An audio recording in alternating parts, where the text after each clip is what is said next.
Assalamualaikum warahmatullahi wabarakatuh. Selamat siang anak-anak sekalian. Apa kabarnya hari ini? Semoga kalian selalu dalam keadaan sehat ya. Bagi yang kurang sehat biar cepat sehat ya. Biar besok bisa ikut jalan-jalan ya.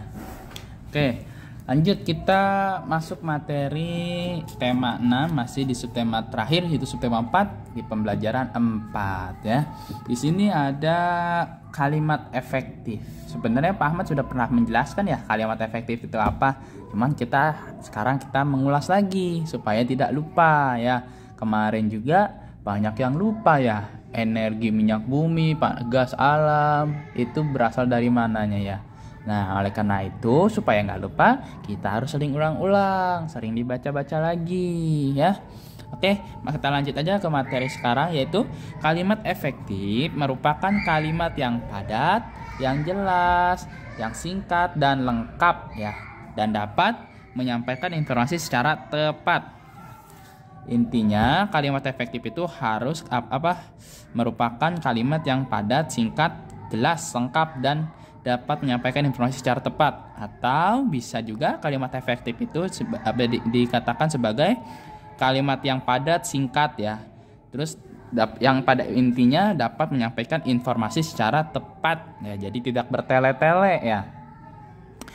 Nah, contoh yang satu jelas, yaitu mempunyai arti mudah dipahami oleh pendengar atau pembacanya ya. Jadi kata-katanya tuh jelas ya, tidak bertele-tele ya. Yang kedua singkat, yaitu hemat dalam pemakaian atau pemilihan kata. Jadi kalau misalkan ibu pergi ke pasar, nah cukup ibu pergi ke pasar, nggak usah ibu pergi ke pasar melalui jalan kecil dan melewati ganggang, itu nggak perlu ya. Nah, yang ketiga tepat, artinya sesuai dengan kaidah bahasa yang berlaku ya. Penggunaan kosakatanya harus menggunakan EYD atau sesuai dengan kaidah bahasa yang berlaku, yang sesuai dengan Kamus Besar Bahasa Indonesia atau KBBI. Nah, kalimat dikatakan efektif apabila berhasil menyampaikan pesan, gagasan, perasaan, maupun pemberitahuan sesuai dengan maksud si pembaca atau si penulis ya. Nah, dalam artian menyusun kalimat efektif juga harus memperhatikan pola subjek, pola predikat, pola objek, pola keterangan ya, atau yang bisa disingkat sebagai SPOK, yaitu subjek, predikat, objek, keterangan, serta penulisan huruf kapital dan tanda baca yang tepat. Jadi yang mana harus menggunakan huruf kapital, mana yang tidak. Nah, contohnya apa? Setiap penulisan nama orang itu di huruf depannya ya itu harus menggunakan kapital, seperti Ahmad. Ya. Nah, seperti ini. Ini kan A-nya harus besar, yang nggak boleh kecil ya. Nah, seperti itu ya. Nah, sekarang kita lihat, perhatikan contoh penulisan kalimat efektif menggunakan pola subjek, predikat, objek, keterangan sebagai berikut. Dinda bermain sepeda di halaman rumah.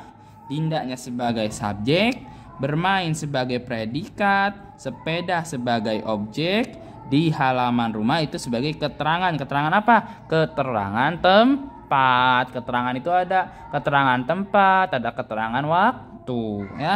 Nah, yang kedua, Arif sedang melaksanakan sholat di masjid ya.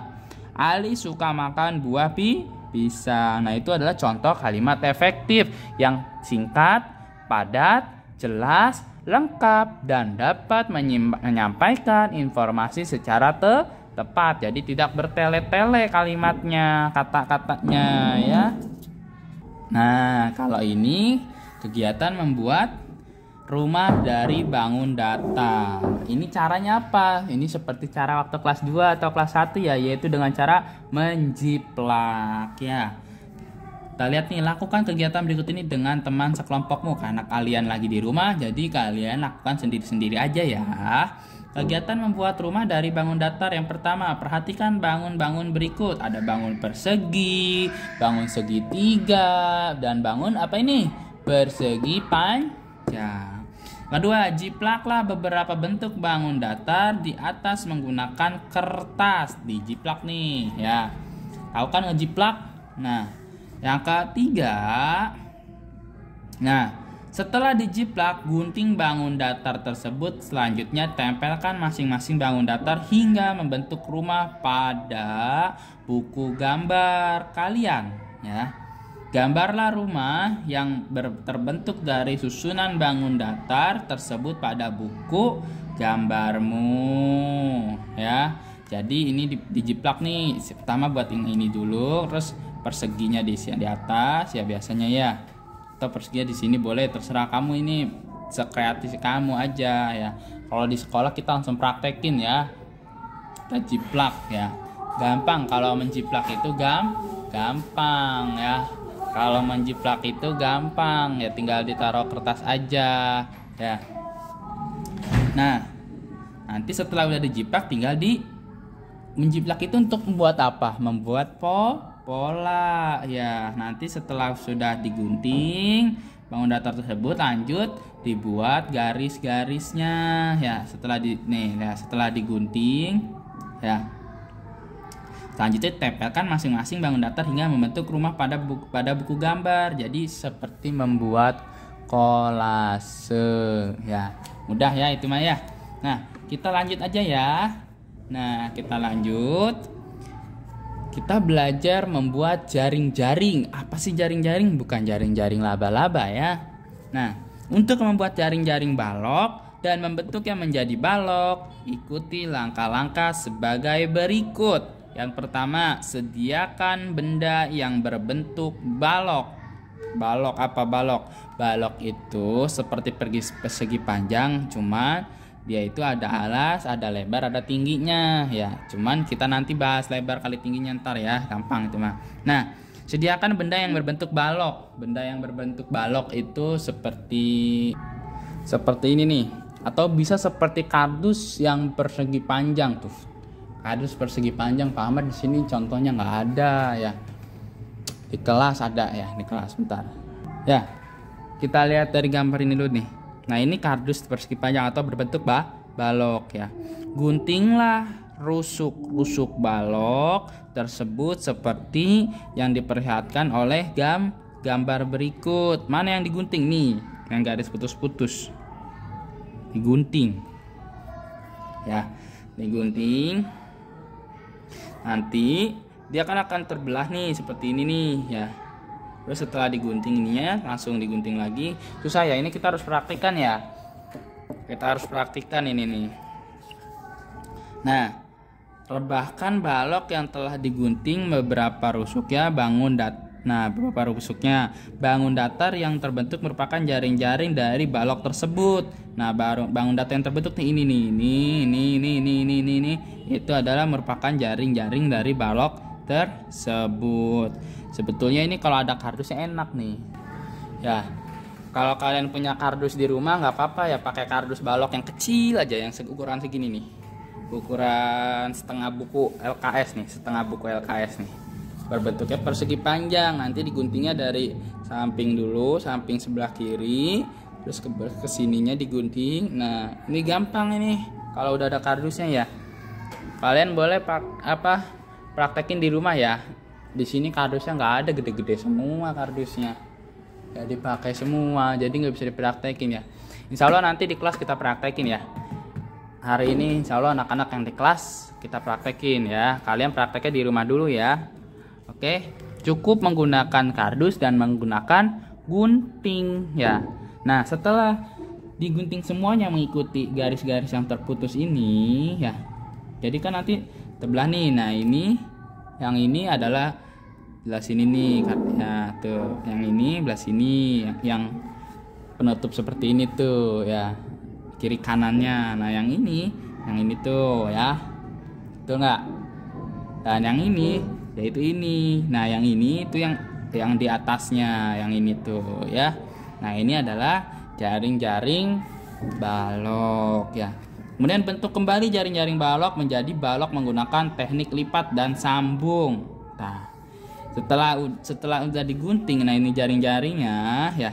Tuh, jaring-jaringnya itu dilipat lagi membentuk kardus lagi menggunakan teknik lipat dan sambung. Teknik sambungnya menggunakan apa?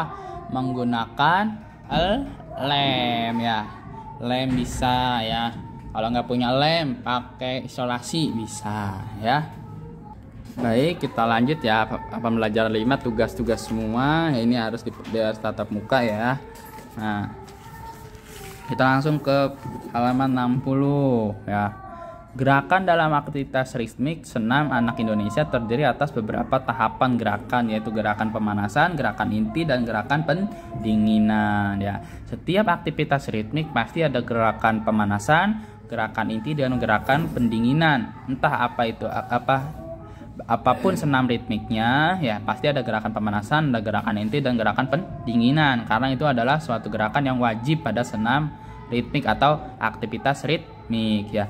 Setiap gerakan tertentu itu memberikan manfaat yang berbeda ya. Gerakan pemanasan memberikan manfaat yang berbeda. Nah, gerakan inti juga ada yang manfaat yang berbeda. Nah, ada gerakan pendinginan juga ada yang memberikan manfaat yang berbeda. Nah, gerakan pendinginan bertujuan untuk mengkondisikan tubuh seperti semula ya. Otot yang semula mengalami peregangan akan menjadi lemas ya. Gerakan pendinginan bermanfaat untuk melenturkan otot-otot tubuh, mengatur pernapasan, dan menenangkan atau mendinginkan kondisi tubuh. Gerakan pendinginan pada aktivitas ritmik senam anak Indonesia terdiri atas beberapa gerakan. Berbagai gerakan pendinginan tersebut harus dilakukan secara perlahan-lahan ya. Tuh, lebih jelasnya nanti nih sama Pak Jaya biasanya ini ya, PJOK ya. Nanti minta sama Pak Jaya, cara gerak pendinginan seperti apa gitu ya. Kita harus aktif ya, kalau sama Pak Jaya kita harus aktif ya. Harus diminta ya. Nah, baik, kita lanjut nih ke pembelajaran terakhir ya. Di dalam tema 6 kita ini ya, yaitu tadi kita belajar tentang jaring-jaring balok ya. Tapi kalian belum tahu apa sih jaring-jaring itu ya. Nah, jaring-jaring bangun datar atau bangun ruang ya. Jaring-jaring bangun ruang, balok itu termasuk kepada bangun ruang. Kalau bangun datar seperti apa? Persegi panjang, segitiga. Nah, itu hanya bangun datar. Kalau balok itu sudah membentuk bangun ruang ya. Apa sih jaring-jaring bangun ruang? Yaitu media yang digunakan untuk membuat sebuah bangun ruang. Gambar jaring-jaring sebuah bangun ruang dibentuk sesuai dengan bangun ruang yang akan dibuat. Salah satu bangun ruang yang bisa dibuat jaring-jaringnya adalah tabung. Gampang sekali nih membuat tabung nih ya. Tabung itu terdiri atas dua sisi yang berbentuk lingkaran, seperti bagian alas, yaitu alas apa? Alas itu bagian bawahnya ya. Alas itu bagian bawahnya. Dan atapnya serta sebuah sisi berbentuk persegi panjang sebagai selimutnya ya. Nah, kita lihat nih cara membuat bangun ruang tabung ya. Cara membuat bangun ruang tabung memiliki jaring-jaring yang cukup sederhana. Teknik yang digunakan untuk membuat bangun ruang tabung adalah teknik potong, teknik lipat, dan teknik sambung ya. Bahan utamanya yang digunakan untuk membuat tabung adalah kertas tebal atau kertas karton ya. Dari karton tadi cukup ya. Nah, perhatikan gambar jaring-jaring berikut ya. Ini alas nih, ini alas. Nah, ini alas nih, yang ini alas. Kemudian yang ini atap ya. Kemudian yang ini itu adalah selimutnya ya, selimutnya. Nah, caranya gimana? Kalian potong dulu tuh kertas yang membuat dua lingkaran ya, untuk atap dan alasnya harus sama persis lingkarannya. Kemudian buat persegi panjang untuk membuat selimutnya, kemudian digulung. Setelah digulung ya, ditempelkan menggunakan lem ya. Digulung seperti ini, nanti alasnya juga dilem, atasnya juga udah dilem. Nah, itu sudah bentuk tabung ya. Oke ya, kalau misalkan mau dipraktikkan nanti deh hari Jumat kalian bawa kartonnya ya. Gak apa-apa bawa karton sama bawa lem. Bawa karton, bawa lem, dan bawa gunting. Nanti kita praktikkan di hari Jumat. Ya, hari Jumat kita pulang jam berapa ya? Kebagian nggak ya tema ya? Kalau nggak kebagian ya berarti nanti kita praktikannya di hari yang lain ya. Atau kalau kalian mau yang praktikan di rumah juga nggak apa-apa ya. Ini paling gampang tuh buat bangun bangun ruang tabung, itu paling mudah ya. Kalian juga pasti bisa semua ya untuk membuat bangun ruang tabung ya. Nah ini nih kita contohnya gini aja nih. Ini misalkan karton nih ya, misalkan karton ya. Mana ya karton? Nah nanti dibuat alasnya, bawahnya, dan atapnya untuk atap. Tapi lingkarannya harus sama ya, lingkaran harus sama. Jadi ditempelin aja, udah deh selesai ya. Oke, nanti kita cari hari yang tepat ya untuk membuat tabung ya. Oke, sekian dulu pembelajaran kita hari ini ya, semoga bermanfaat. Selamat belajar dan selamat mencoba kreasi untuk hari ini, yaitu membuat bangun ruang tabung ya. Membuat bangun ruang tabung. Dah gampang itu mah ya. Oke. Selamat belajar ya. Jangan lupa istirahat. Besok kita jalan-jalan. Assalamualaikum warahmatullahi wabarakatuh.